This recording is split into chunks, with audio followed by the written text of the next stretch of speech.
Պարոն Կարապետյան, ինչու ընտրեցիք Եվրաինտեգրման հանձնաժողովը, քաղաքասարության կողմից կարծիք է հնչում, որ տապալելու նպատակով եք ընտրել այդ հանձնաժողովը։ Նայեք հանձնաժողովի վերջին նիստերի հաճախականությունը եւ կհասկանանք, թե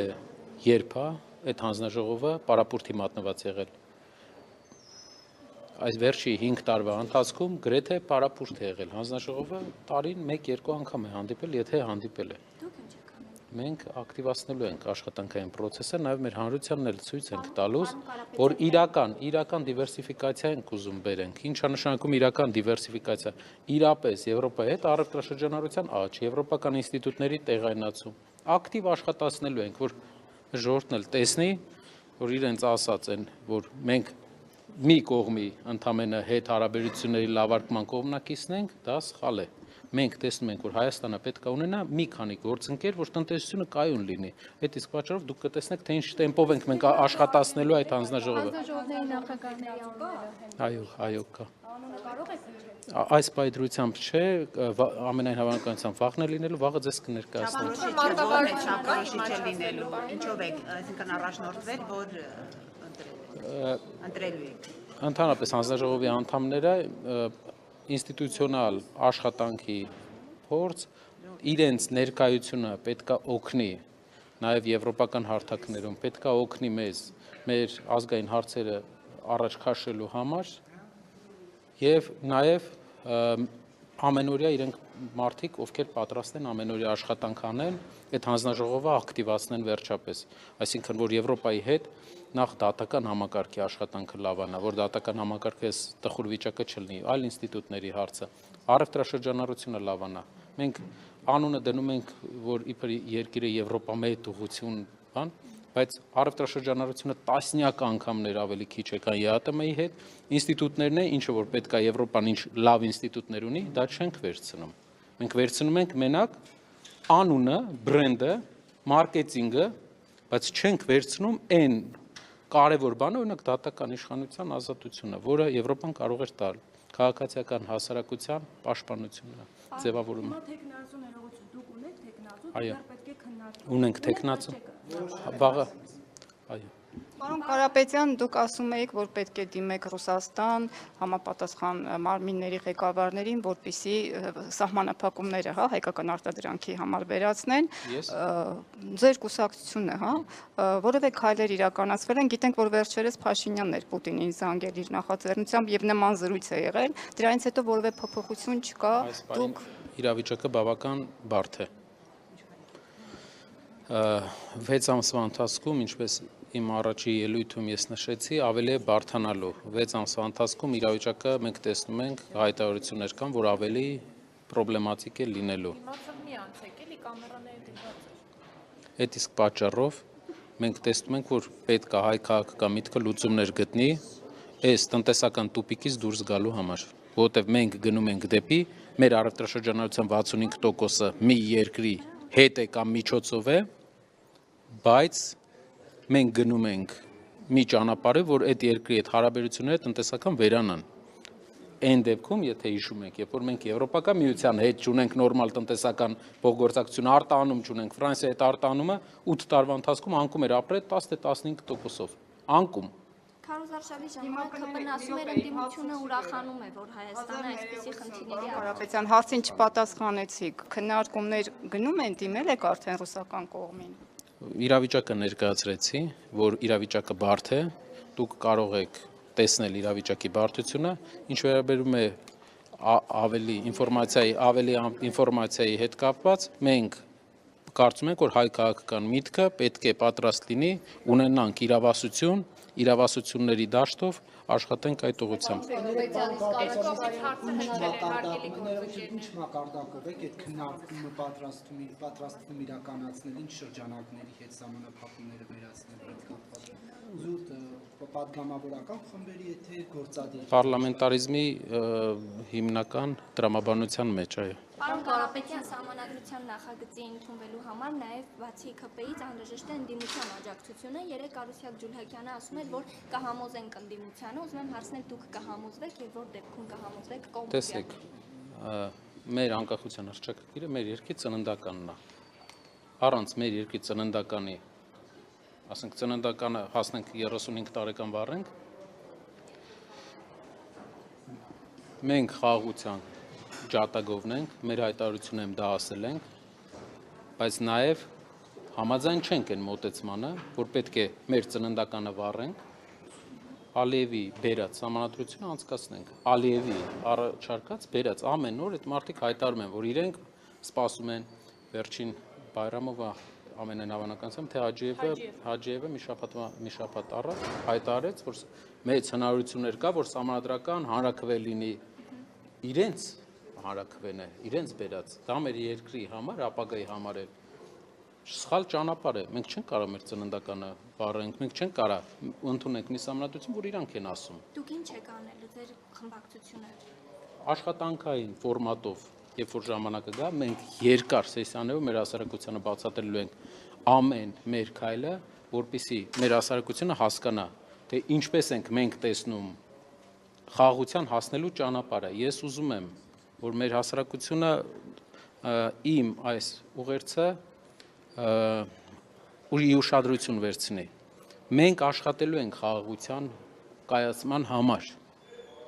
բայց մենք առաջարկելու ենք տարբերակներ, որը չի ստորադասի մեր երկրի եւ մեր ազգի շահը, եւ ստիպված չենք լինի Ալիևի համանդրությունը, Ալիևասի համանդրություն ընդունենք, մենք գանք 1.5 միլիոն մարդով ընդունենք։ Պարոն Կարապետյան, բայց իշխանության ներկայացուցիչները հակադարձում էին նշելով, որ ասում եք Ալիևյան համանդրություն, բայց համանդրության փոփոխության վերաբերյալ շատ ավելի վաղ են խոսել, քան այդ պատերազմից առաջ։ Դա ավելի մտահոգիչ էր։ Դա ավելի մտահոգիչ է։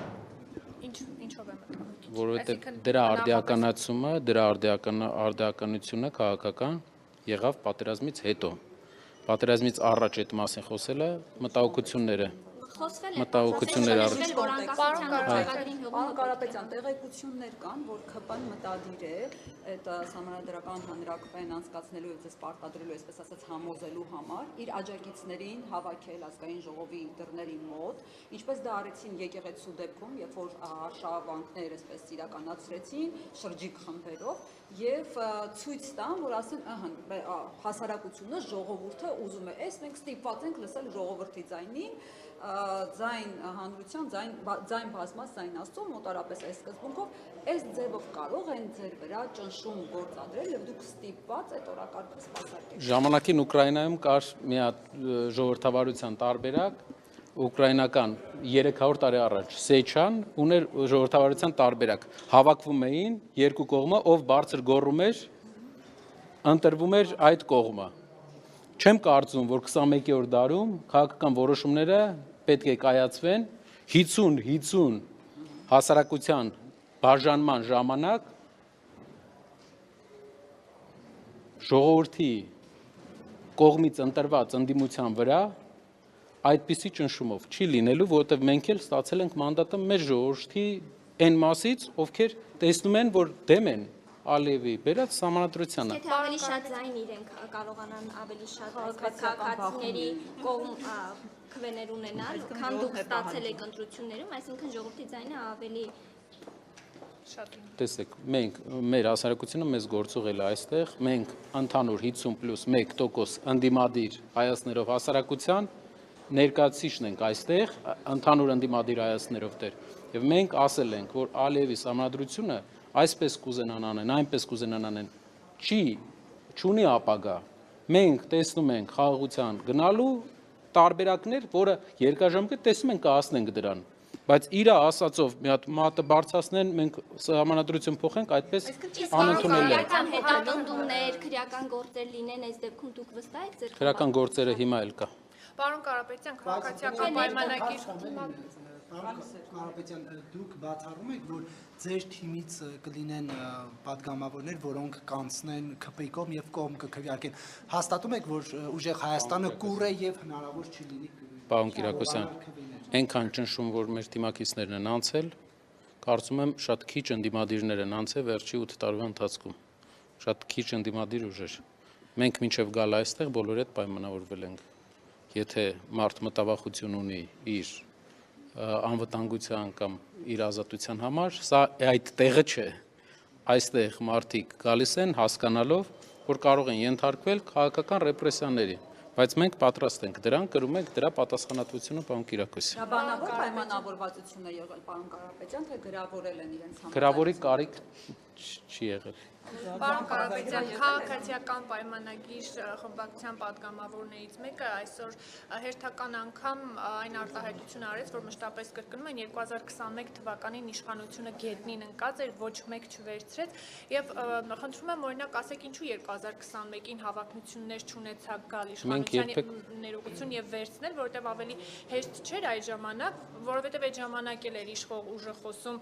կաթողիկոսին փոխելու մասին 2018 թվականից սկսած նոր Հայաստան, նոր Հայրապետ կարգախոսով շարժում կար, ինչու 2021-ին չհավակնեցիք ավելի հեշտ տարբերակով իշխանության գալ։ Շատ լավ։ Մեր նպատակը ամենասկզբից իշխանության արշավանքը եկեղեցու դեմ կանգնացնելն էր, եթե հիշում եք։ Այդ իսկ պատճառով մենք process-ի մեջ մտել ենք դրա համար։ Ուղղակի մեր իշխանական գործընկերներին մի հատ հարց կարելի է տալ։ Հիմա մենք նոր ենք մտել քաղաքականություն, թե կայինք քաղաքականության մեջ, որովհետև իրենցից կեսը գալիս ասում են դուք կայիք քաղաքականության մեջ, մեծ մասը գալիս ասում են նոր եք մտել քաղաքականության մեջ։ Մի հատ պայմանավորվեք, մենք էլ իմանանք, որովհետև մեր խմբակցության մեծ մասին նայում ենք, ոչ մի քաղաքական պաշտոն չի ունեցել։ Բոլորը այլ ոլորտներից են եկել։ Բոլորը նոր մարդիկ են։ Անգամ ազգային ժողով գալուց մեծ մասը առաջի անգամ են ազգային ժողով, այսինքն հանրության կողմից գործուղված մարդիկ են, պրոֆեսիոնալ քաղաքական գործիչներ չենք, բայց մենք կարծում ենք, որ հենց այդպիսի մարդիկ են բերում որակական փոփոխություն ազգային ժողովում։ Պարոն Կարապետյան, եթե կարելի է, Ադրբեջանի նախագահը Գրիֆիցը խոսել, հայտարարել է, որ խոսել եք այդ մասին, չգիտեմ, հայտարարել է, որ իրենց մասնագետները Հայաստանի այդ տարածքում, այդ 42 կիլոմետրանոց հատվածում ինչ-որ ուսումնասիրություններ են իրականացրել, նաև որպեսզի պատկերացում ունենան, թե որ հատվածներում լինեն այդ էլեկտրաէներգիայի այցությունները եւ այլն։ Ես ուզում եմ դեռ շատ հստակ չէ, նախ տեղեկություններ չկար ըստ էության, որ այդպիսի գործողություն է եղել, այսինքն այդտեղ ուսումնասիրություն են արել ադրբեջանցիները եւ այլն։ Ես կուզեի դուք ասեիք, այս բան հստակ չի տարանցում է լինելու, թե ինչ որ նաև մենք Ադրբեջանից ստանալու ենք էլեկտրաէներգիա, դուք այստեղ ինչ որ ռիսկեր, վտանգներ տեսնում եք ընդհանուր առմամբ այս process-ի հետ կապված գնահատական։ Իրենց այցելության մասին մեր ուժը տեղյակ է եղել, մենք ցավոք տեղյակ ենք եղել ոչ թե պետական ինստիտուտների կողմից տեղեկացվելու արդյունքում, այլ մեր ունեցած կապերով մենք տեղեկացվել ենք, որ հարևան երկրից Հայաստան են եկել մասնագետներ եւ այցելություններ են կատարում Մեղրիի տարածաշրջանի տարբեր հատվածներում։ Ժամանակահատված կասեք, երկու ամսվա մեջ, այս երկու ամսվա մեջ։ Եվ ինչ վերաբերում է սուվերեն տարածք է, մեր ուժը ասում է, որ դա ճանապարհ է Հայաստանի սուվերեն տարածքում եւ որևէ երկիր իրավունք չունի դա կոչել միջանցք։ Դա ճանապարհ է Հայաստանի սուվերեն տարածքով։ Եվ եթե իրենք ուզում են Հայաստանի տարածքով անցկացնեն էլեկտրահաղորդականության գծեր, պետք է վճարեն մեզ դրա համար։ Իրենք թող վճարեն մեզ,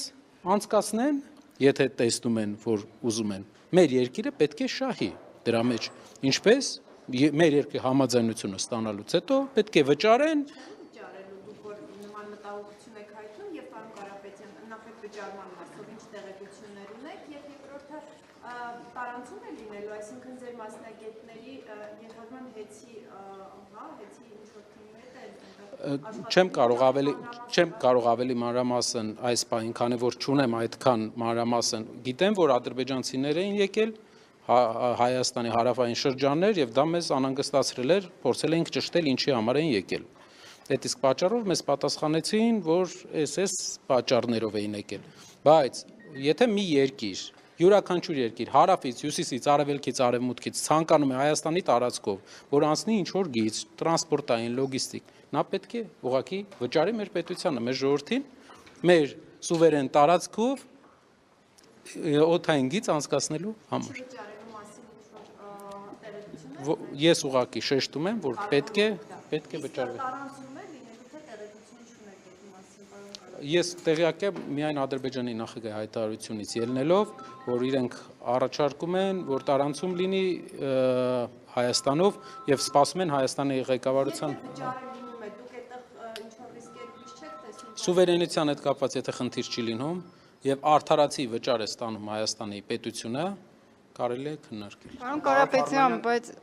Պարոն Կարապետյան, բայց իրականում Ալիևը այնպիսի համատեքստում է խոսել, որ դա ասել էլեկտրական գծերի մասին է խոսքը, էլեկտրասյուներ կառուցելու մասին էր խոսում եւ այս համատեքստում է եղել, որ եթե Հայաստանը ատոմակայանը փակի եւ չօգտվի ադրբեջանական այդ երևի էլեկտրաէներգիայից, ապա էներգետիկ ճգնաժամի առաջ կհայտնվի։ Սրա մասին է խոսքը։ Ատոմակայանի պատմությունը մի քիչ այլ պատմություն է, կան առաջարկներ, որով մենք հնարավորություն ունենք չփակել ատոմակայանը, կառուցել նոր ատոմակայան, որով երկիրը կունենա էժան հոսանք։ Մենք 2-3 լավ տարբերակներ ունենք։ Այդ իսկ պատճառով կարծում եմ հարևան երկրները անհանգստանալու բան չունեն։ Մեր երկիրը հաստատ ունի հնարավորություն նոր ատոմակայան կառուցելու, ունի այն պայմանները, այսինքն գործընկերն է տալիս են այն պայմանները, մեկից ավել գործընկեր, որով հնարավոր է նոր ատոմակայան։ Բացի տարանցում եք, ինչպես եք վերաբերվում, եթե Հայաստանը էլեկտրաէներգիա օրինակ ստանա Ադրբեջանից։ Չեմ կարող այս պահին պատասխանել, չեմ կարող այս պահին պատասխանել այդ հարցին, ցերեկային ժամերին Հայաստանը ունի ավելցուկ, արևային էներգետիկայի գծով Հայաստանը ամենազարգացած երկրներից է, ընդհանրապես էներգետիկայի մեջ ներդրումներով Հայաստանը ամենալավ երկրներից է։ Եվ կարծում եմ դուք գիտեք, որ ընկերության հաշվին այդ էներգետիկայի մեջ ներդրումները այսքան բարձր եղել եւ ինչու է էներգետիկան մրցակցային ամենալավ ոլորտը Հայաստանի, որտեղ ուժեղ ընկերություն է եղել, որը այդ ակտիվությունը, մեր ընկերությունը Տաշիր ընկերությունների խումբը, որտեղ ես մինչև այստեղ տեղափոխվել աշխատել եմ։ Ինչ վերաբերվում է էներգետիկ առումով Հայաստանը դառնալու է էներգիա արտահանող երկիր։ Մենք պատրաստ ենք էներգիա արտահանել ցերեկային ժամերին եւ դա իսկ այո, արևային Ես դες ճիշտ հասկացա, այդ մասով Հայաստանին համարում եք ինքնաբավ, այսինքն այդ հնարավորությունները կա, միայն գիշերային ժամերի խնդիրն է, որի լուծումը ես մի անգամ մեկ ամիս առաջ առաջարկել եմ։ Իսկ եթե տարանցում եք, դուք ասում եք Այս պայն էներգետիկ հզորությունների սպեցիֆիկան, օրինակ, ցերեկային գիշերային ժամերին մեր ջերմաէլեկտրակայանները չեն կարողանում արագ մտնեն, իրենց պետք է մի քանի ժամ, որ մտնեն ցանց։ Այդ իսկ պատճառով չենք կարողանում այնպես անել, որ օրինակ ժամը 6-ին հենց միանա ջերմաէլեկտրակայանը։ Եվ դրա համար մենք ստեղծում ենք այս պահին մի process, որը մինչև իմ ազգային ժողով գալը ես զբաղվում էի դրանով։ Ինչ էր դա։ Գիշերային ժամերին հատուկ ջերմակայան, որ կմիանա գիշերային ժամերին։ Ցերեկը արևայինով մենք կարտանենք հոսանքը, գիշերային ժամերին կմիանա ջերմաէլեկտրակայանը, որը կբերի պարսկական արդեն գազը։ Ժամանակային սահմանափակում ունենք։ Վերջին հարցը տարանցման մասով էլ ասացիք, եթե սուվերենության եւ վճարների հետ կապված խնդիր չկա, այլ խնդիր չեք տեսնում։ Չէ, կարող ենք քննարկել, եթե մեր երկրի սուվերենության հարցն է, մեր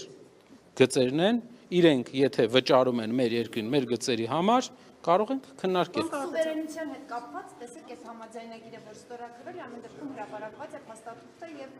Սուվերենության հետ կապված դա ճանապարհ է, դա միջանցք չէ, դա ճանապարհ է եւ կարծում եմ, որ մեր խոսույթներում դա պետք է անվանվի ճանապարհ։ Դուք չեք համարում, որ իշխանությունը ամեն դեպքում Ադրբեջանին միջանցք է տվել, ինչպես պատմում է ձեր մյուս գործընկեր։ Դա տարբերություն է մեր երկու ֆրակցիաների միջև, մենք համարում ենք, որ դա ճանապարհ է եւ մենք համարում ենք, որ երբեք ոչ մի երկիր Հայաստանի տարածքում միջանցք չունի եւ չի ունենալու։